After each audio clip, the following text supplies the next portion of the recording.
but it's hard for them to create distance because they justify it with, but their family. You can choose your family. You have to be there for your family. And that's only a belief. You can always choose who to have around you and who to exclude from your life and your reality.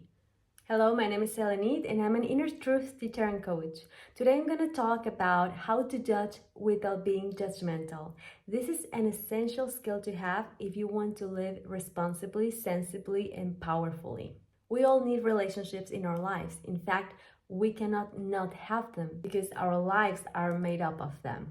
Strictly speaking, we're always existing in relation to something, to people, but also to things, even to ideas and concepts that we believe in. But in this video, I'm gonna focus on relationships with other people, especially those closer to us. Relationships are wonderful, or can be wonderful, because they bring value into our lives, but also relationships are mirrors. Every person you talk to, you work with, you interact with is a mirror showing you something specific about yourself.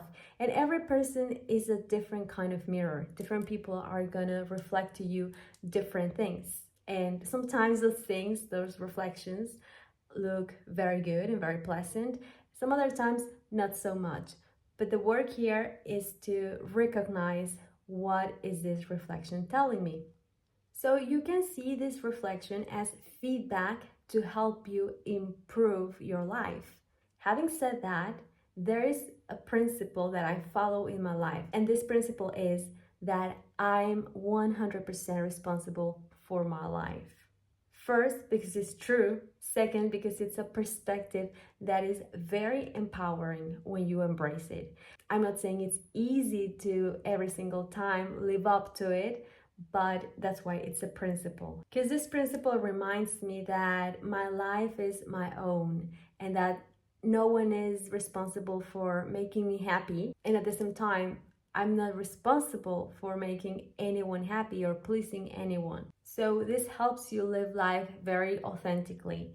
That brings me back to the title of our topic today, how to judge without being judgmental. Because these two words sound very similar, but they are very different in meaning. The problem is that the word or the verb to judge sometimes can be used as something good or something neutral and something bad. We've all heard the advice, don't judge, as if judging were something bad. That's why it becomes problematic. So we need to agree on what it really means to be able to use it correctly and also be accurate in our speech. That's why we need to differentiate between judging and judgmentalism. Judgmentalism is just negative. It is blaming someone or making assumptions without really knowing the facts, without really making an effort to find out what's really going on. And judging is simply neutral. It's like in court. Judges judge. They take a look at the facts and they make a sensible conclusion as to what happened. So in this sense, we judge all the time. We judge whether it's safe to cross the street. We judge whether it's safe to eat something that was in the fridge for 2 weeks. Without judgment, we couldn't make decisions. So in this sense, yes, do judge. And because there's this ambiguity to the word judge, to judge, I actually prefer to use the word discern. I had a realization about how helpful this word is because once I was having a coaching conversation with my coach and he told me I needed to be more discerning. And that made so much sense because discernment or to discern, it's just very straightforward. It's neutral. It doesn't mean that the other person is bad or that they have bad intentions. It puts the responsibility on yourself. Again, not the blame, the responsibility to make a smart decision. If you're into personal development, your vocabulary, the way you speak, the words you choose are naturally going to upgrade. You're going to change the way you speak and choose different words because you will realize that language creates reality. Language shapes also your mindset.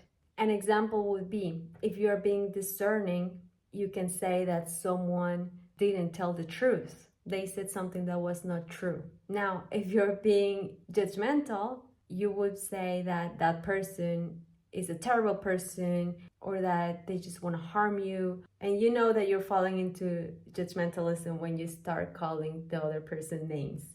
Now, this is not so much about the other person. This is primarily a great perspective to have, or a great differentiation to make between being discerning and being judgmental, because one of them gives you power, gives you authority over your own life, and that is discernment. Judgmentalism makes you a victim in your own life. I don't know about you, but I prefer every single time to be in power of my own life, no matter how tempting it may look to fall into victim mode. Because yes, people do bad things, people do insensible things, people sometimes don't think before doing something, they don't think about the consequences. Of course, we're not gonna deny that, but that doesn't mean that I have to be their victim, that I have to lose my power because of something else that someone did. And I want to go beyond the negative things that people do, the negative behavior that we observe in our relationships, because sometimes behavior can look very positive and still we're being judgmental, which means we're basing our conclusions on emotions. Let's say that someone showers you with compliments. They do the so-called love bombing. They shower you with compliments, they give you gifts. Most times it's really with the intention of desperately gaining you over. And if you're not careful, you can fall into what is very often a trap, because it's also very wise to assess behavior over time, not only in the first days or in the first couple of weeks. This is not about changing people, this is more about observing and asking yourself, is this person doing what they say they were gonna do? Are they being their word? Are they in integrity? How do they manage challenges? What words do they choose when speaking? And then you make your decision. Because relationships are voluntarily. That's the wonderful thing. You can choose who to include in your life and who not to include. And also you can choose who to include in your life on different degrees. Some people you can keep very close to you, and some of them not so close. It doesn't mean that everyone needs to behave perfectly in order to include them into our lives.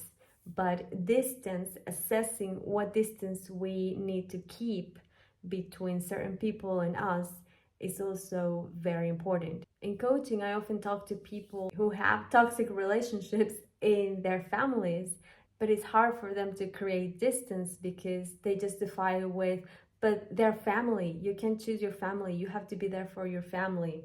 And that's only a belief. You can always choose who to have around you and who to exclude from your life and your reality. Because as Sadhguru said, it's not about morality, it's about well-being. And having that perspective removes so much of the judgmentalism that sometimes it's created in our relationships. If you just focus on what's good for you without really blaming the other person, without wanting to change the other person, then you become a very, very powerful individual. And finally, I have a question for you. Why are you trying to change someone instead of accepting who they are showing themselves to be? See you in the next video.